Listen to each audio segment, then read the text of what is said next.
Assalamualaikum warahmatullahi wabarakatuh. Halo teman-teman, kembali lagi bersama kita dari kelompok 6, yaitu di sini kita akan belajar tentang media pembelajaran PKN yang berkarakter keSDN dengan dosen pengampu kita Bu Zulmi Rustikarini, SPD NPD. Di sini kami ada beranggotakan saya sendiri Khalifatul Hidayah, NIM 130118A007 dan Mbak Nisa Nurfiani dengan NIM 130118A018 dan Mbak Rizky Aries Nur Hanifah dengan NIM 130118A034. Nah, langsung saja mari kita belajar.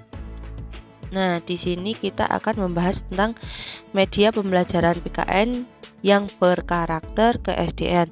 Di sini kita akan membahas tentang apa aja sih jenis dan karakteristik media pembelajaran. Lalu ada media pembelajaran pendidikan kewarganegaraan atau PKN, dan selanjutnya nilai-nilai praktis media pembelajaran. Nah, di sini saya akan membahas tentang media pembelajaran PKN yang berkarakter keSDN. Nah, secara sederhana, media pembelajaran itu adalah alat-alat bantu yang digunakan untuk menunjang pelaksanaan proses belajar mengajar, mulai dari buku sampai penggunaan perangkat elektronik di kelas. Nah, penggunaan media dalam pembelajaran dapat mempermudah siswa dalam memahami suatu yang abstrak, maksudnya yang tidak mudah difahami oleh pemikiran, menjadi lebih konkret atau lebih nyata. Nah, hal ini sesuai dengan pendapat Jerome S. Brunner bahwa siswa belajar melalui 3 tahap, yaitu enaktif, ikonik, dan simbolik. Selanjutnya, media pembelajaran PKN yang berkarakter keSDN itu di sini kita akan bahas jenis-jenis media pembelajarannya, lalu kita akan membahas karakter media pembelajarannya. Di sini jenis-jenis media pembelajarannya itu ada 3, teman-teman. Yang pertama itu media visual, yang kedua media audio, yang ketiga media audiovisual. Yang pertama kita bahas media visual, ya merupakan jenis media yang menggunakan indera penglihatan agar objek bisa dikenali oleh masing-masing individu, seperti media realita, media grafis, media visual proyeksi, seperti itu.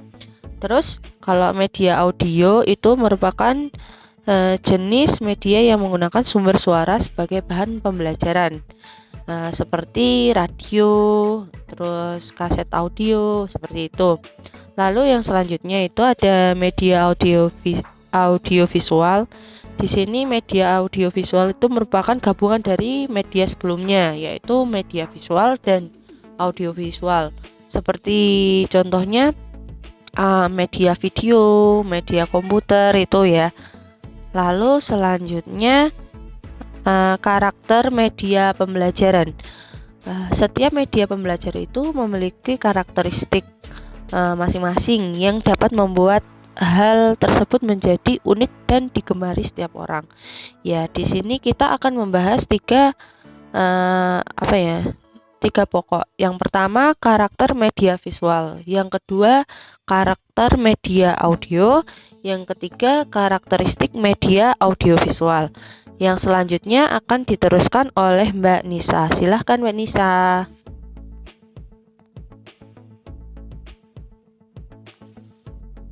Karakteristik media visual adalah sebagai berikut. Yang pertama, media visual menampilkan gambar yang diam. Yang kedua, media visual berfokus pada penggunaan indera penglihatan. Yang ketiga, media visual berbentuk 2 dimensi karena hanya dapat dilihat dari satu sudut pandang saja. Contoh media visual adalah foto, poster, majalah, kartun, dan lain sebagainya. Karakteristik media audio adalah sebagai berikut. Yang pertama, media audio berfokus pada bunyi atau suara yang dihasilkan.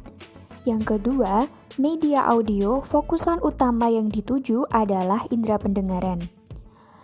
Contoh penggunaan media audio antara lain listening di laboratorium bahasa, hal-hal yang disampaikan melalui radio, musik, tape recorder, ataupun telepon.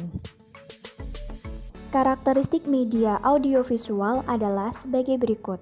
Yang pertama, media audiovisual fokus pada tampilan gambar dan suara yang bisa didengar.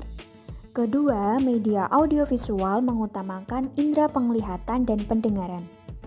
Contoh media audiovisual adalah tayangan di televisi, film atau movie bioskop, video musik, video, dan lain sebagainya. Karakteristik media audiovisual berbasis multimedia adalah sebagai berikut.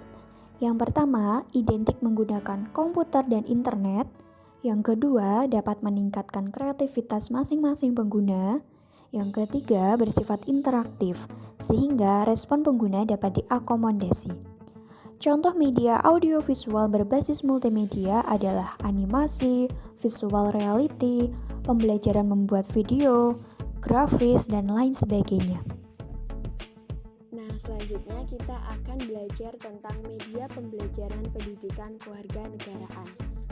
Nah, media pembelajaran PKN adalah media yang terpilih dan cocok untuk pembelajaran PKN. Mata pelajaran PKN mempunyai misi membina nilai, moral, dan norma secara utuh, bulat, dan berkesinambungan. Media pembelajaran dalam PKN harus dapat menstimulasi lahirnya proses pembelajaran yang aktif dan kreatif. Merancang media pembelajaran PKN sangat tergantung dari jenis media yang akan digunakan. Nah, pembelajaran PKN dapat menggunakan berbagai jenis media, contohnya media visual, media audio, video, atau media berbasis komputer. Nah, selanjutnya kita akan belajar tentang media visual. Nah, seperti halnya media yang lain, media visual berfungsi untuk menyalurkan pesan dari sumber ke penerima pesan. Pesan yang akan disampaikan dituangkan ke dalam simbol-simbol visual. Selain itu, fungsi media visual adalah untuk menarik perhatian, memperjelas sajian ide, menggambarkan atau menghiasi fakta yang mungkin akan cepat dilupakan jika tidak divisualkan. Beberapa media pembelajaran PKN yang termasuk media visual adalah gambar, foto, dan poster. Contohnya adalah tentang gotong royong dalam materi tanggung jawab kepada warga sebagai warga masyarakat yang disajikan dalam bentuk gambar, foto, maupun poster. Nah, selanjutnya kita belajar tentang media audio. Media audio adalah jenis media yang berhubungan dengan indera pendengaran. Pesan yang akan disampaikan dituangkan ke dalam lambang-lambang suara. Beberapa media pembelajaran PKN yang termasuk ke dalam media audio adalah radio dan alat perekam magnetik yang dapat memperdengarkan. Contohnya, materi tentang nilai-nilai yang terkandung dalam Pancasila.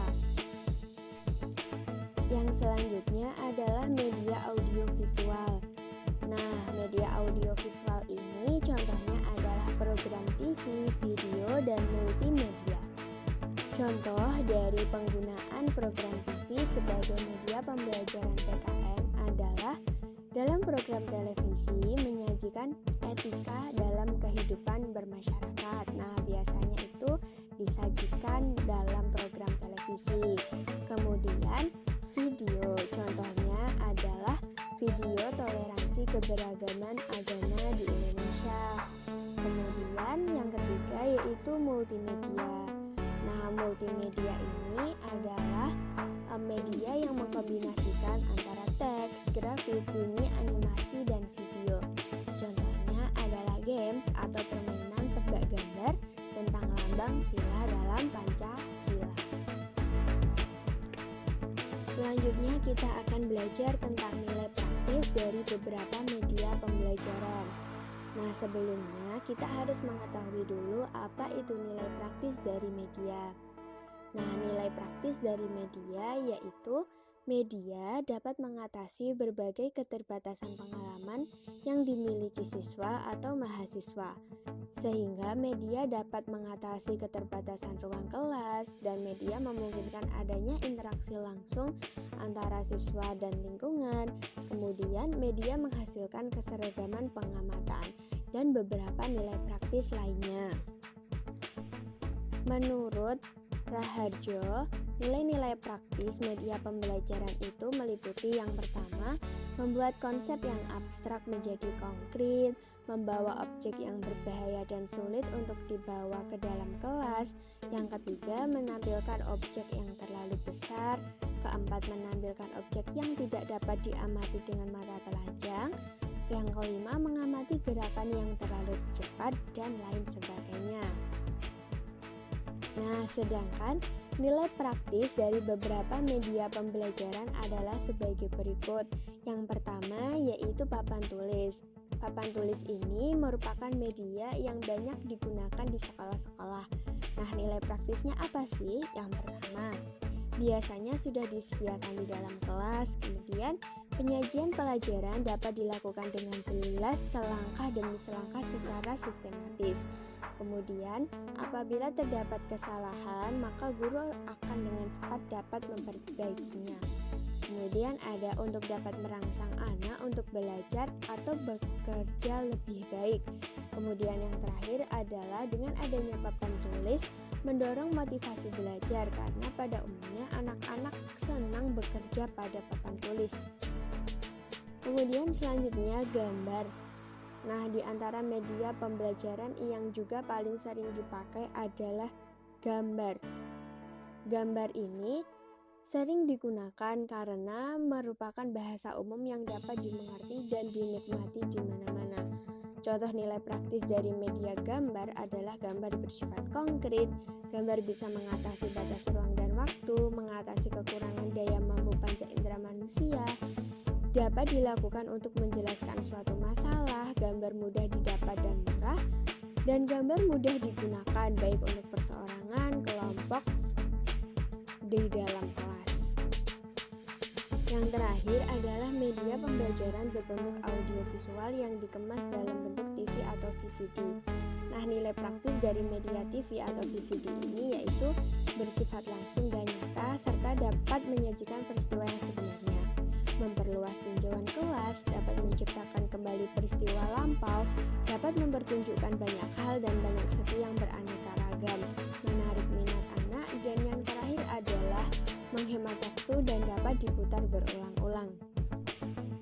Nah, dari beberapa media yang sudah disebutkan tadi, beberapa pilihan media diambil harus memenuhi syarat dan karakteristik pembelajaran PKN.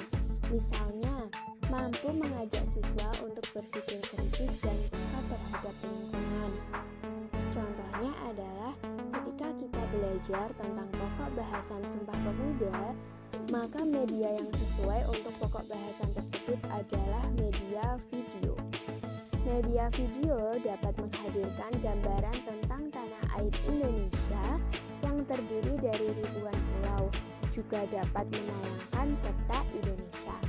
Nah, dengan demikian, para siswa diharapkan dapat memahami pentingnya makna peristiwa Sumpah Pemuda bagi kemerdekaan Republik Indonesia.